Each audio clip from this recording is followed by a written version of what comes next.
So here's what I got going on. I'm building a storage box, boat box, or usually at the bank, doesn't matter, for hanging musky flies. So I've got 5-gallon bucket, and then I've got this right here, gamma seal lid. The ring snaps over. There it goes. Seals up tight. This has a gasket under here, and then there's a gasket there. It's dry storage, supposedly keeping dog food or something like that. But anyways, it's going to be my easy on and off lid for musky flies.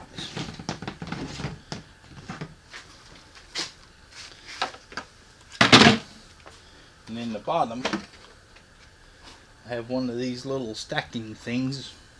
Figure I can put some leaders or maybe my release tools, clippers, whatever I need in there, and it'll be right there in the bottom. And then to hang the flies, behind the camera, see if you can see, I'm hanging hooks.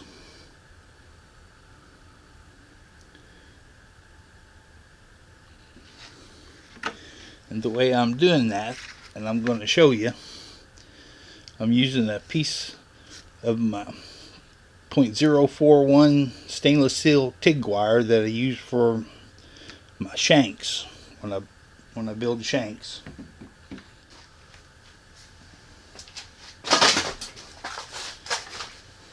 I've got them cut to 3 inches. So I use my looping pliers and I make a little loop on the end, just like that.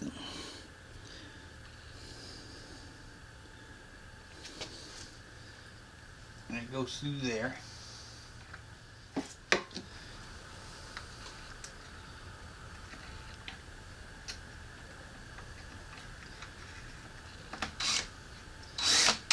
Drill a pilot hole.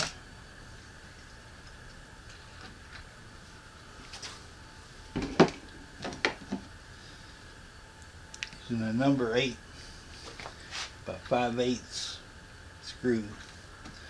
A 6 would probably work just fine also. 6 by 1/2 would be pretty sweet.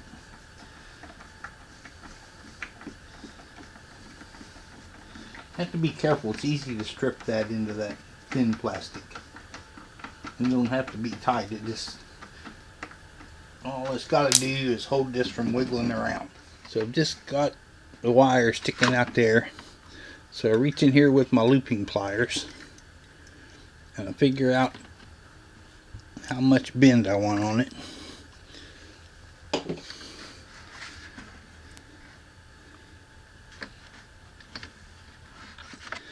And I'm not sure yet how long this needs to stick up, because if this isn't long enough on a bouncy ride, the musky flies could bounce off of there. So I may come back and make a little longer and have more length right here. Actually could come around with the looping pliers a little more and make it like a circle, and then that would, they wouldn't bounce off as bad then. I may do that before it's over. But anyways, I've drilled holes around, equally spaced. And you can put a bunch of them. See, you could actually come in here, but I don't have that many musky flies. And I really don't tie them long enough that they would need this length. But I'll probably start doing that one of these days. I've cut my pieces to 3 inches. But I may make them longer. This is still figuring this out as I go. You see, you can have there's 11-inch. They'll probably do a 10-inch musky fly with the tray in there. If you decided you didn't want the tray, then I could get 11 one to hang clear. A 12-inch one would just have the feathers kind of curled up in the bottom. But I don't cast well enough to throw a 12-inch fly. And then the final thing I'm going to do is get a spade bit and drill pretty good sized holes around here, because you want the air to pass through so the flies can dry.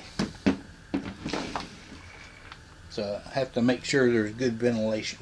I'll give you an overview of it when I'm done. So I started out using an 1.5-inch spade bit. You know, the holes are horrible. I don't like that at all. So I switched over to a step drill. This one only goes to 7/8, so I just went with a few more holes, but the holes are much prettier. I'm much happier with that. So here I am, pretty much done.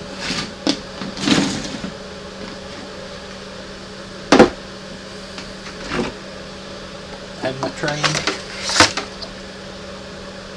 and I have my hangers.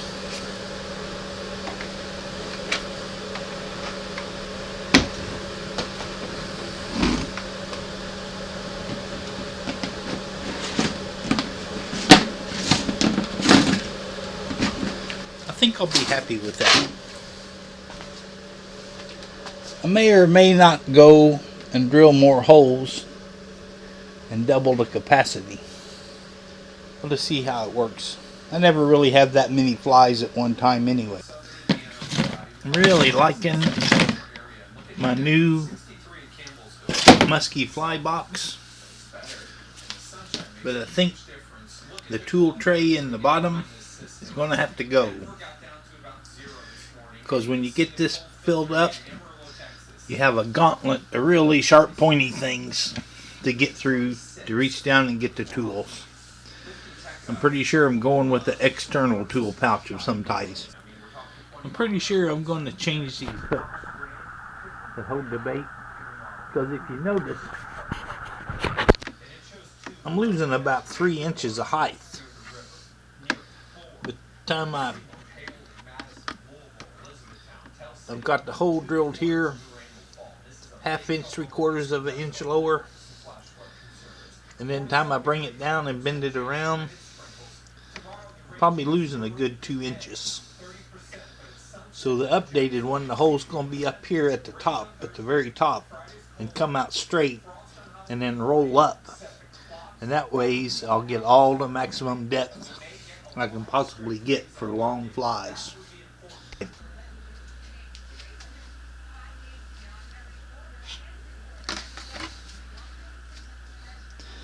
I don't know how much of this you can see, but I've changed how these go.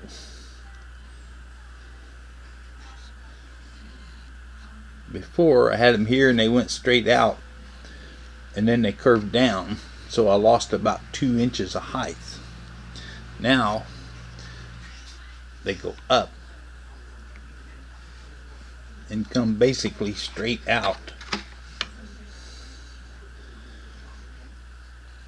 and then I've got a loop on the end. I can put the fly and just hang it here, and I don't think it'll bounce out. I don't think it'll bounce out in a boat.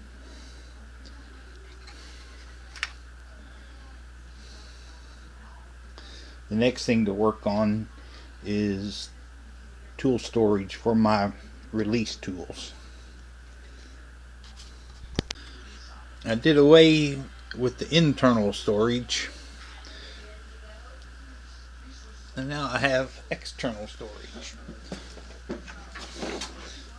I have a fanny pack so I can keep my clippers and tippet line, bite leaders, whatever needs to go in there. Here are my big super pliers for reaching down in the big muskie that I plan to catch. Here's my hook cutters.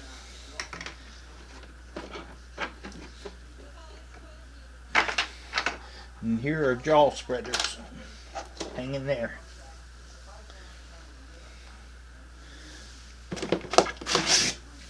Of course the lid goes right there. But these are long enough, I should be able to hook 2 flies on each one of them. This is my first attempt to keep my muskie flies organized, which obviously failed. But this is a 3-ring binder, and then I put a piece of craft foam in here to stick the hooks through, and then to keep the flies from getting crushed, I have a piece of corrugated plastic just the same thickness as what this seals up, and it works good if you don't have very many flies. But obviously as you tie more flies, it gets kind of rough.